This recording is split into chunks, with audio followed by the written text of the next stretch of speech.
ახლა მაგალითად ახალმთვარეობა გვექნება 24-ში და შეგვიძლია რომ გავაკეთოთ და კიდევ ერთხელ გავიმეორებ ამ რიტუალს მთვარის ელექსირი.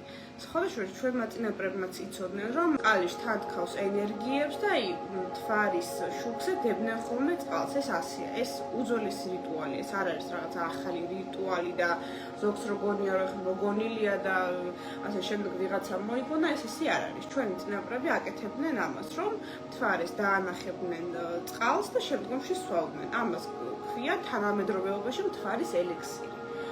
ახალმთვარეობის პერიოდში ეს იდეალური პერიოდია, პორტალი იხსნება იმისთვის, რომ ჩვენ ჩავფრთხილოთ სურვილები. ამას ყოველთვის ვამბობ ხოლმე. ესე იგი, ფურცელზე წერთ კალმით ჩვენს სურვილებს, რამდენიც გინდათ ჩამოწერეთ, არ არის ლიმიტი.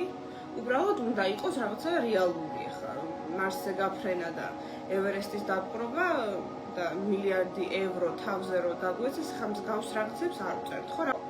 წერთ ესე იგი ამ სურვილებს, შეგიძლიათ დაწეროთ, რომ თითქოს უკვე თქვენია, ხო, აწმყოდროში, ან თხოვნით, რომ მე მინდა რომ ეს მოვიზიდო. ყველანაირად მისაღებია. წერთ, შემდგომში ვკეცავთ ამ ფურცელს. გვჭირდება ჭიქა მინის, უმჯობესია რომ იყოს უფერული, ეს მინის ჭიქა, ну არ იყოს რაღაც შეფერილი, მე შეფერილი მაქვს და ასეთი არ გამოდგება. არ აქვს მნიშვნელობა ეს ღრმა იქნება თუ პატარა, სიმაღლესაც არ აქვს მნიშვნელობა. მთავარია რომ წყლით გაავსოთ. ავსეთ წყლით.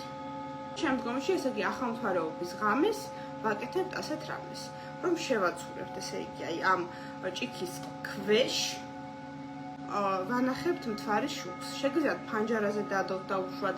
ну აივანზე ხა შეიძლება რა თქმა უნდა დაიმტვეროს, უმჯობესია რომ აი ფანჯარაზე დავდოთ ისე რომ არ დაიმტვეროს, იმიტომ რომ დილით უნდა დალიოთ მე.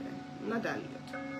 მოკლედ მთელი ღამე ვტოვებთ, იმუხტება და იტენება მთვარის ენერგიებით და შემდგომში დილით აი მადლიერებით ვიწყებთ უზმოზე, არ ნოქოდეთ არც სხვა წყალი დალეული, არც რამე ნაჭამი, დილით რო ვდგევით, მადლობას ვუხდით სამყაროს, ზეცას, იმისთვის რომ ეს უკვე მოდის ჩვენთან ჩვენი სურვილები. შეგიძლიათ შემდგომში აი სავსემთვარეობის პერიოდში გაიმეოროთ გაძლიერებისთვის, მაგრამ ახალმთვარეობის დროს უნდა დაიწყოთ.